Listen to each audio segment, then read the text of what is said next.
햇살이 내리쬐는 평일 오전, 고급 주택단지의 산책로는 한가로움이 감돌았습니다.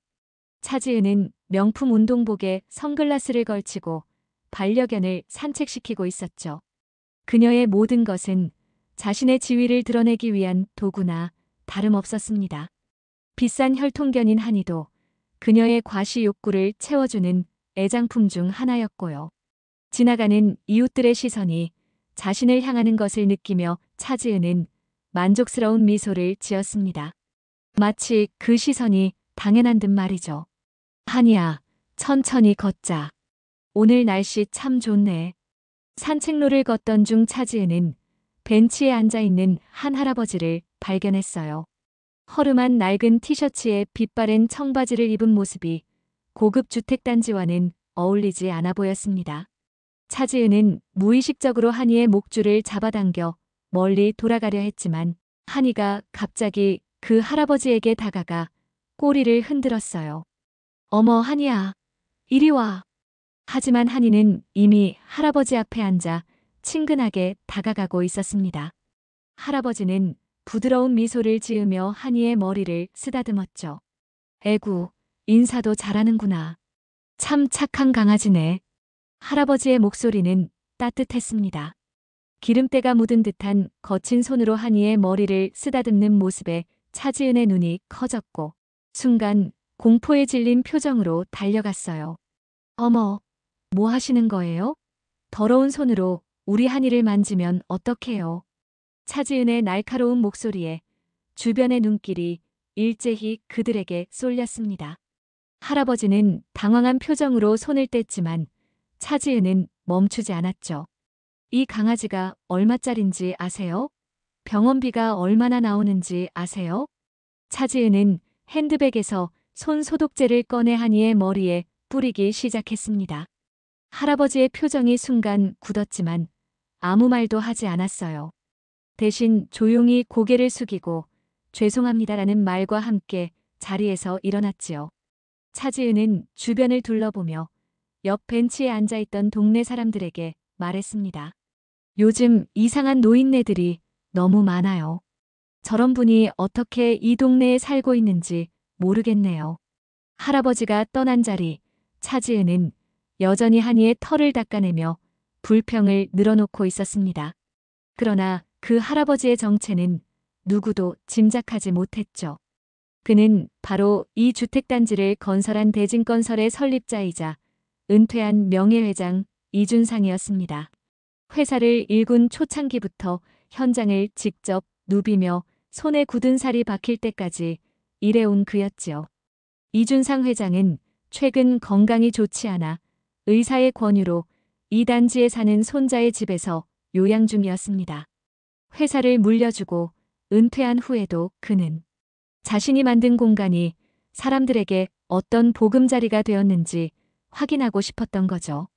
그래서 일주일에 2번, 늘 소박한 차림으로 산책을 나오곤 했습니다. 할아버지, 오늘은 왜 이렇게 일찍 돌아오셨어요? 손자 이민우가 물었습니다. 이준상은 여전히 따뜻한 미소를 유지한 채 대답했어요. 그냥 조금 피곤해서 말이다. 좋은 공기 마시고 왔으니 괜찮아. 그는 자신이 겪은 모욕에 대해 아무런 말도 하지 않았습니다. 평생 현장을 누비며 거친 일을 해온 그에게 이런 작은 일은 그저 인생의 한 페이지일 뿐이었죠. 하지만 그의 마음 한구석에는 씁쓸함이 자리 잡았습니다. 자신이 온 힘을 다해 일궈낸 공간에서 사람들이 겉모습만으로 서로를 판단하고 있다는 사실이 안타까웠거든요. 며칠 후 대진건설에서는 새로운 주택단지 분양 리셉션 행사가 열렸습니다. 고위 임원들과 그들의 배우자들이 모두 참석한 화려한 자리였지요. 차지은의 남편인 이승호 상무도 당연히 참석했고 옆에는 우아한 드레스를 차려입은 차지은이 자랑스럽게 서 있었습니다. 여보, 오늘 행사는 정말 중요해요. 당신이 다음 프로젝트의 책임자가 될 수도 있다면서요? 이승호는 긴장한 표정으로 고개를 끄덕였어요. 그는 최근 회사에서 큰 프로젝트를 맡을 가능성이 높아져 부담감을 느끼고 있었죠. 그런 남편을 보며 차지은은 더욱 자신의 역할에 충실하려 했습니다. 다른 임원 부인들과 웃으며 대화를 나누고 남편의 위상을 높이기 위해 최대한 우아한 모습을 보여주려 애썼지요. 행사장이 사람들로 북적이던 그때 예상치 못한 손님이 나타났습니다. 문이 열리고 조용히 들어온 이준상 회장. 오랜만에 정장 차림을 한 그의 모습에 직원들은 일제히 고개를 숙이며 인사했어요. 보통은 공식 석상에 잘 나타나지 않는 명예회장의 등장에 모두가 놀랐지만 그는 여전히 친근한 미소를 지으며 사람들과 인사를 나누었습니다. 회장님, 오늘 이렇게 귀한 발걸음을 해주셔서 영광입니다. 현 대표이사가 공손히 인사하자 이준상은 손사래를 쳤습니다. 별 말씀을요. 우리 직원들이 열심히 준비한 자리 한번 보고 싶어서 나왔네. 이준상 회장은 천천히 행사장을 둘러보며 직원들과 담소를 나누었습니다. 대부분의 사람들은 그를 알아보고 공손히 인사를 건넸고 그는 각자의 이름을 기억하며 따뜻하게 응대했죠. 많은 이들이 은퇴한 회장님이 이렇게 직원들의 이름을 모두 기억하고 있다는 사실에 감동받았습니다. 한편 차지은은 남편 이승호의 옆에서 주변 임원 부인들과 대화를 나누고 있었지요. 그녀는 자신의 새 명품 가방에 대해 열심히 설명하며 주변의 부러움을 한몸에 받고 있었습니다. 바로 그때 이준상 회장이 그들이 있는 쪽으로 걸어오고 있었어요. 이 상무님, 오래간만입니다. 이준상의 목소리에 이승호는 급히 고개를 돌려 인사했습니다. 그의 얼굴에는 긴장감이 역력했지요. 회장님, 안녕하십니까? 오늘 이렇게 뵙게 되어 영광입니다. 이준상은 미소를 지으며 고개를 끄덕였고 그러더니 천천히 시선을 옆에 있는 차지은에게 돌렸습니다. 차지은은 처음에는 그가 누구인지 알아채지 못했어요. 정장을 차려입은 품이 있는 노신사의 모습이 며칠 전 산책로에서 만난 허름한 차림의 할아버지와 연결되지 않았던 거죠. 아, 부인분도 함께 오셨군요. 우리 구면이죠? 이준상의 말에 차지은은 공손히 미소 지으며 고개를 숙였습니다. 하지만 이내 그의 얼굴을 자세히 보게 되었고 순간 그녀의 표정이 굳어졌어요. 그제야 그가 누구인지 깨달았던 겁니다. 제 손이 더럽다고 하셨는데 이렇게 악수를 청해도 괜찮을지 모르겠네요. 이준상은 여전히 부드러운 미소를 띤 채 손을 내밀었습니다. 그 말에 주변에 있던 임원들의 시선이 일제히 그들에게 쏠렸고 차지은의 얼굴은 순식간에 하얗게 변했지요. 이승호는 무슨 일인지 몰라 당황한 표정으로 아내와 회장님을 번갈아 바라보았습니다. 차지은은 떨리는 손으로 이준상의 손을 잡았어요. 그녀의 머릿속은 하얗게 비워진 채 단 하나의 생각만이 맴돌았습니다. 이분이 회장님이었다니. 주변의 공기가 얼어붙은 듯했고 모두의 시선이 그들에게 집중됐죠. 이준상은 더 이상 아무 말도 하지 않았습니다. 그저 담담한 표정으로 악수를 마치고 다른 임원들에게 인사를 건넸지요. 하지만 그 짧은 대화가 남긴 여파는 컸습니다. 차지은의 다리가 후들거렸고 식은땀이 등을 타고 흘러내렸어요. 저기, 무슨 일 있었어요? 옆에 있던 임원 부인 중 한 명이 조심스럽게 물었습니다. 차지은은 말을 잇지 못했고 이승호도 아내를 의아한 눈빛으로 바라보고만 있었죠. 순간 모든 것이 정지된 것 같았어요. 행사는 여전히 진행되고 있었지만 차지은에게는 모든 소리가 멀어진 듯 했습니다. 분위기가 어색하게 풀려가던 그때 주변에 있던 한 임원이 호기심 어린 표정으로 물었습니다. 이 상무님네 사모님, 회장님이랑 무슨 인연이 있으셨나 봐요? 회장님이 특별히 인사를 건네시더라고요. 그 말에 차지은은 당황해 웃음을 지었어요. 자신의 얼굴이 하얗게 질렸음을 느꼈지만 최대한 태연한 척하려 했습니다. 하지만 주변의 관심 어린 시선에 압박을 느낀 그녀는 결국 말을 꺼냈죠. 아, 그냥 며칠 전에 단지에서 우연히 마주쳤어요. 그때 제가. 차지은은 말을 멈췄다가 다시 이어갔습니다. 걔를 만지려고 하셔서 손 좀 씻고 오시라고. 그땐 회장님인 줄 몰랐고 그냥 평범한 어르신인 줄. 말을 이어가던 차지은은 이내 모든 시선이 자신을 향하고 있음을 깨달았어요. 임원들의 표정이 하나둘씩 굳어갔고 정적이 흘렸습니다. 이제야 자신이 무슨 말을 했는지 실감한 차지은은 입을 다물었지만 이미 늦었죠. 진짜 저런 말을 회장님께 했다고? 회장님께서 손자 댁에 계신다더니. 와, 미쳤네. 속삭임과 의미심장한 눈빛이 오갔습니다. 남편 이승호는 이제야 상황을 이해했는지 고개를 떨군 채 말이 없었어요. 그의 얼굴에는 당혹감과 불안함이 교차했죠. 차지은은 갑자기 화장실에 가고 싶다며 그 자리를 벗어났습니다. 화장실 거울 앞에 선 그녀는 자신의 창백한 얼굴을 마주했어요. 머릿속에서는 며칠 전 산책로에서의 장면이 계속해서 떠올랐고 자신이 얼마나 무례했는지 뒤늦게 깨달았습니다. 어떡하지? 어떡하지? 그녀의 입에서 작은 중얼거림이 새어나왔어요. 여전히 행사장에서는 화기애애한 분위기가 이어지고 있었지만 차지은의 세계는 무너져 내리는 중이었죠. 겨우 마음을 추스르고 화장실을 나온 그녀는 남편을 찾았습니다. 여보, 우리 먼저 가면 안 될까요? 하지만 이승우는 고개를 저었어요. 지금 가면 더 이상한 상황이 될 거야. 그냥 조용히 있자. 그의 목소리에는 평소에 없던 냉랭함이 묻어 있었습니다. 차지은은 그제야 자신의 행동이 남편에게 어떤 영향을 미칠지 생각하게 되었지요.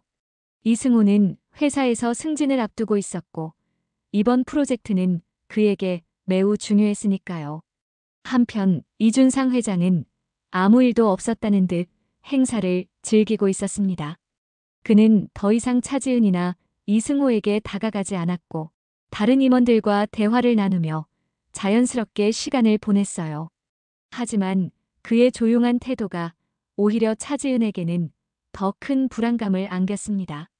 행사가 끝나갈 무렵 이준상은 조용히 자리를 떴습니다.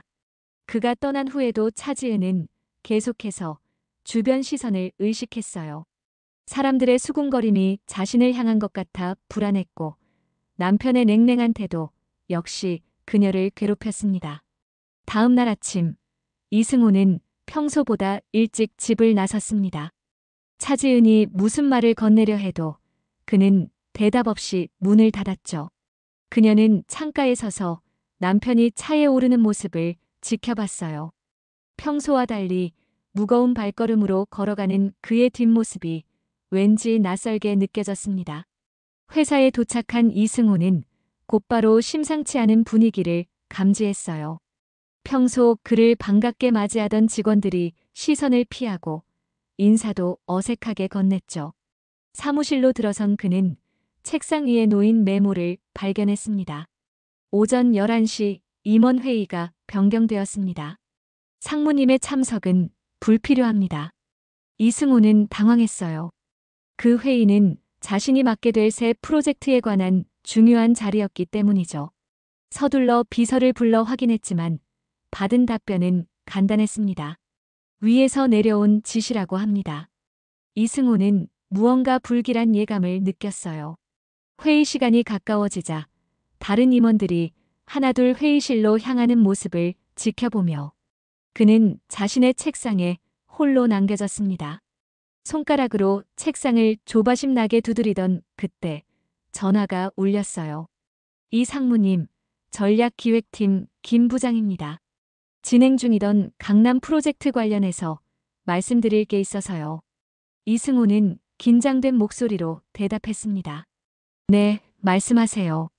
프로젝트 진행 체계가 조금 변경되었습니다. 상무님께서는 자문역으로 참여하시고 실무는 제가 맡게 되었다고 하네요. 이승호의 얼굴이 굳어졌어요. 자신이 주도하던 프로젝트의 실무를 후배가 맡게 되었다는 소식은 충격적이었죠. 누가 왜 이런 결정을 내렸는지 물어보고 싶었지만 그는 그저 담담한 척 대답했습니다. 그렇군요. 알겠습니다. 전화를 끊은 후 이승호는 한동안 자리에서 일어나지 못했어요. 무슨 일이 벌어지고 있는지 정확히 알 수 없었지만 어제 행사에서 있었던 일과 무관하지 않다는 걸 직감했죠. 그날 저녁 이승호는 평소보다 늦게 귀가했습니다. 차지은이 현관에서 그를 맞이했지만 남편의 표정은 어두웠어요. 여보, 무슨 일 있었어요? 이승호는 한참을 말없이 서 있다가 조용히 입을 열었습니다. 프로젝트에서 빠졌어. 자문역으로 물러났고 후배가 실무를 맡게 됐어. 차지은은 놀란 표정으로 남편을 바라봤어요. 갑자기 왜요? 분명 당신이 책임자가 될 거라고 했잖아요. 이승호는 쓴웃음을 지었습니다. 왜인지 모르겠어. 어제 그 일 때문이야. 당신이 회장님을 모욕한 일 말이야. 이승호의 목소리에는 분노와 체념이 섞여 있었어요. 차지은은 할 말을 잃었죠. 남편의 고생과 노력이 자신의 실수로 물거품이 될 수도 있다는 생각에 가슴이 무너져 내렸습니다. 며칠이 지났지만 상황은 나아지지 않았습니다. 이승호는 회사에서 점점 더 소외되어 갔고 중요한 결정에서 배제되는 일이 잦아졌어요. 표면적으로는 아무런 설명도 질책도 없었지만 모두가 알고 있었죠. 명예회장을 모욕한 임원의 부인이라는 사실이 회사 전체에 퍼져 있었으니까요. 차지은 역시 임원 부인들 사이에서 냉대를 받기 시작했습니다. 평소 활발하게 오가던 단체 채팅방은 갑자기 조용해졌고 주기적으로 열리던 사교 모임에도 초대받지 못했어요. 우연히 마트에서 마주친 다른 임원 부인이 그녀를 보고 길을 돌아가는 모습을 목격하기도 했죠. 그날 오후 차지은은 용기를 내어 단지 내 사교 모임의 주최자인 김 부장 부인에게 전화를 걸었습니다. 여보세요, 정연 어머님. 다음 주 모임 시간이 언제인지 물어보려고요. 전화기 너머로 불편한 침묵이 이어졌어요. 아, 그게 이번에는 소규모로 진행하기로 해서 다음 기회에. 차지은은 가슴이 철렁 내려앉는 느낌이었습니다. 지금까지 단 한 번도 빠진 적 없던 모임에서 제외된 것이었으니까요. 전화를 끊고 창가에 앉은 그녀는 멍하니 밖을 바라봤어요. 창밖으로 보이는 산책로에는 평소처럼 사람들이 오가고 있었지만 더 이상 그곳으로 나갈 용기가 나지 않았습니다. 얼마 후 우연히 엘리베이터에서 마주친 이웃 주민들이 수군거리는 게 들렸어요. 회장님한테 더럽다 했다면서요? 무서워서 말도 못 걸겠어요. 그 말에 차지은은 아무 대답도 하지 못하고 고개를 숙였습니다. 이제는 단지 내에서도 그녀에 대한 소문이 퍼져 있었던 거죠. 자신의 집으로 돌아온 차지은은 현관문을 닫자마자 주저앉아 흐느꼈어요. 얼마나 울었을까요? 문득 정신을 차리고 보니 해가 저물어 있었습니다. 차지은은 천천히 일어나 거울 앞에 섰어요. 부어오른 눈과 창백한 얼굴이 그녀를 맞이했죠. 평소 꼼꼼하게 챙기던 화장품도 값비싼 옷도 이제는 의미가 없어 보였습니다. 다음 날 아침 이승호는 출근 준비를 하며 아내에게 말했어요. 오늘은 중요한 회의가 있어. 회장님도 참석하신대. 차지은은 불안한 표정으로 남편을 바라봤습니다. 괜찮을까요? 어쩌면 사과할 기회가 있을지도. 이승호는 미간을 찌푸리며 고개를 저었어요. 더 이상 상황을 악화시키지 마. 회장님은 직접적으로 뭐라고 하신 적이 없어.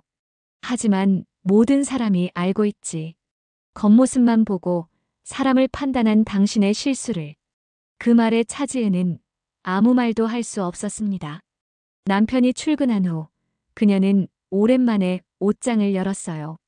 평소 즐겨 입던 명품 옷들 대신 오래전에 구입한 소박한 티셔츠와 청바지를 꺼내 입었습니다. 화려한 액세서리도 짙은 화장도 하지 않았죠. 그녀는 천천히 단지 밖으로 나갔어요. 더 이상 사람들의 시선을 의식할 필요가 없다고 생각했으니까요. 아무도 그녀를 알아보지 못했고 누구도 인사를 건네지 않았습니다. 그저 평범한 사람, 겉모습이 아닌 한 사람으로서 세상을 걷고 있었죠. 가을에 첫바람이 불던 어느 날 차지은은 용기를 내어 오랜만에 산책로로 향했습니다. 이전과 달리 화려한 운동복 대신 소박한 차림이었고 한이도 값비싼 목줄 대신 평범한 줄을 달고 있었지요. 천천히 걸으며 주변의 풍경을 느끼는데 문득 저 멀리 벤치에 앉아있는 익숙한 모습이 보였습니다. 이준상 회장이었어요. 차지은의 심장이 빠르게 뛰기 시작했습니다. 도망치고 싶은 마음과 사과하고 싶은 마음이 동시에 밀려왔죠. 잠시 서서 고민하던 그녀는 깊은 숨을 들이마시고 천천히 그쪽으로 걸어갔어요. 죄송합니다. 말씀 좀 드려도 될까요? 이준상은 고개를 들어 그녀를 바라봤습니다. 그의 눈빛은 놀라움과 함께 따뜻함이 깃들어 있었어요. 아, 차지은 씨군요. 앉으시겠어요? 그의 자연스러운 반응에 차지은은 더욱 미안함을 느꼈습니다. 조심스럽게 벤치 끝에 앉은 그녀는 한동안 말을 잇지 못했어요. 한이가 다가와 이준상의 발치에 앉았고 그는 자연스럽게 한이의 머리를 쓰다듬었죠. 정말 죄송합니다. 그날 제가 정말 무례했어요. 회장님께 그런 모욕을 드렸는데도 아무 말씀 안 하시고. 이준상은 고개를 저으며 미소를 지었습니다. 괜찮아요. 사람은 누구나 실수를 하는 법이죠. 중요한 건 그 이후예요. 그의 말에 차지은의 눈에 눈물이 맺혔습니다. 지난 몇 주간 그녀가 겪은 고통과 깨달음이 한꺼번에 밀려왔어요. 회장님, 저 때문에 남편이 회사에서 힘든 시간을 보내고 있어요. 제 실수 때문에. 이준상은 잠시 생각에 잠기는 듯 했다가 입을 열었습니다. 이승호 상무는 능력 있는 사람이에요. 물론 지금은 어려운 시간을 보내고 있겠지만 그건 당신 때문만은 아니에요. 차지은은 의아한 표정으로 그를 바라봤고 이준상은 계속 말을 이어갔죠. 저는 평생 현장에서 일했어요. 손에 흙을 묻히고 때로는 더러운 옷을 입고 일했죠. 그게 제 삶이었으니까요. 하지만 요즘 세상은 겉모습만 보고 사람을 판단하는 경우가 많아요. 이승호 상무도 마찬가지였습니다. 차지은은 놀란 표정을 지었고 이준상은 천천히 설명했습니다. 이승호 상무는 평소에도 외모나 지위로 사람을 판단하는 경향이 있었어요. 자신보다 지위가 낮은 직원들을 무시하고 겉으로 보이는 것만 중요시했죠. 지금의 결과는 이런 그의 행동이 가져온 거예요. 당신의 일은 그 계기가 되었을 뿐이에요. 차지은은 남편의 모습이 떠올랐습니다. 생각해보니 그가 평소 후배 직원들을 대하는 태도나 외모로 사람을 판단하는 모습들이 있었죠. 그리고 그런 남편의 모습을 자신도 똑같이 따라하고 있었다는 사실을 깨달았어요. 회장님, 저희가 얼마나 얕은 생각을 했는지 이제야 깨닫게 됐습니다. 정말 죄송합니다. 이준상은 따뜻한 미소를 지으며 말했습니다. 이제 알았으니 앞으로 달라지면 되는 거죠. 사람은 끊임없이 배우며 성장하는 존재니까요. 그날 이후로 차지은의 삶은 조금씩 달라지기 시작했습니다. 더 이상 비싼 옷이나 액세서리에 집착하지 않았고 사람들의 시선을 의식하지 않게 되었죠.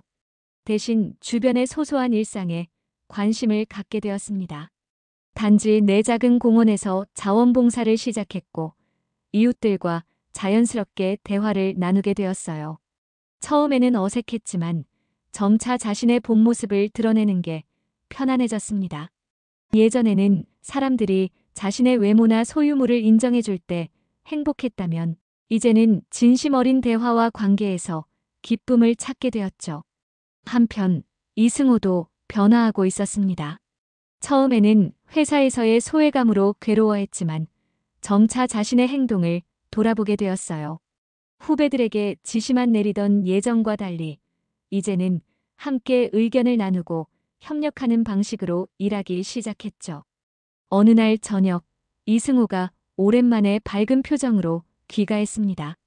오늘 회장님께서 부르셨어. 차지은은 놀란 표정으로 물었어요. 무슨 일이었어요? 이승우는 소파에 앉으며 말했습니다. 새 프로젝트에 다시 참여하라고 하셨어. 하지만 이번에는 혼자가 아니라 팀원들과 함께 결정하는 방식으로 말이야. 그의 목소리에는 진정한 기쁨이 묻어 있었습니다. 그것은 단순히 직위를 회복한 기쁨이 아니라 새로운 방식으로 일할 수 있게 된 행복이었죠. 회장님께서 뭐라고 하셨어요? 차지은이 물었고 이승우는 생각에 잠긴 듯 대답했습니다. 사람은 겉모습이 아니라 내면의 가치로 평가받아야 한다고. 그리고 진정한 리더는 지위가 아니라 함께하는 마음으로 일해야 한다고 하셨어. 그날 밤 차지은과 이승우는 오랜만에 진솔한 대화를 나눴습니다. 그동안 자신들이 얼마나 허영심에 사로잡혀 살았는지, 어떻게 변화해야 할지에 대해 이야기했죠. 둘 다 깨달음의 시간이 필요했고, 이준상 회장은 그것을 깨닫게 해준 스승과도 같은 존재였습니다. 몇 주 후, 단지 내 공원에서 작은 행사가 열렸습니다. 주민들이 함께 모여 텃밭을 가꾸는 프로젝트였어요. 차지은은 자원봉사자로 참여했고, 이준상 회장도 조용히 그 자리에 함께했습니다. 그들은 멀리서 눈인사를 나누었고 따뜻한 미소를 교환했죠. 행사가 끝나갈 무렵 이준상이 차지은에게 다가왔습니다. 요즘 많이 달라진 것 같네요. 차지은은 수줍게 웃으며 대답했습니다. 아직 배워가는 중이에요. 사람을 겉모습으로 판단하지 않는 법을 조금씩 익히고 있답니다. 이준상은 고개를 끄덕였어요. 인생은 끝없는 배움의 연속이지요. 저도 매일 배우고 있으니까요. 그들은 함께 석양을 바라보며 잠시 침묵했습니다. 차지은은 문득 몇 달 전의 자신을 떠올렸어요. 고급 브랜드 옷에 치장하고 사람들의 시선을 의식하며 걸어다니던 그때의 모습이 이제는 낯설게 느껴졌습니다. 회장님, 정말 감사합니다. 저희에게 소중한 깨달음을 주셔서요. 이준상은 미소를 지으며 대답했어요. 고맙다는 말보다 앞으로의 행동으로 보여주세요. 진정한 변화는 말이 아닌 행동으로 증명되는 법이니까요. 차지은은 고개를 끄덕였습니다. 이제 그녀는 더 이상 누구의 아내도 누구의 사모님도 아닌 그저 자신 자체로 가치 있는 한 사람임을 깨달았어요. 겉모습이 아닌 내면의 가치를 소중히 여기는 법을 배워가는 중이었죠. 단지 내 산책로에는 여전히 사람들이 오가고 벤치에는 다양한 사람들이 앉아 있었습니다. 차지은은 이제 그들을 겉모습이 아닌 한 사람 한 사람으로 바라볼 수 있게 되었어요. 인생에서 가장 값진 교훈을 얻은 순간이었죠.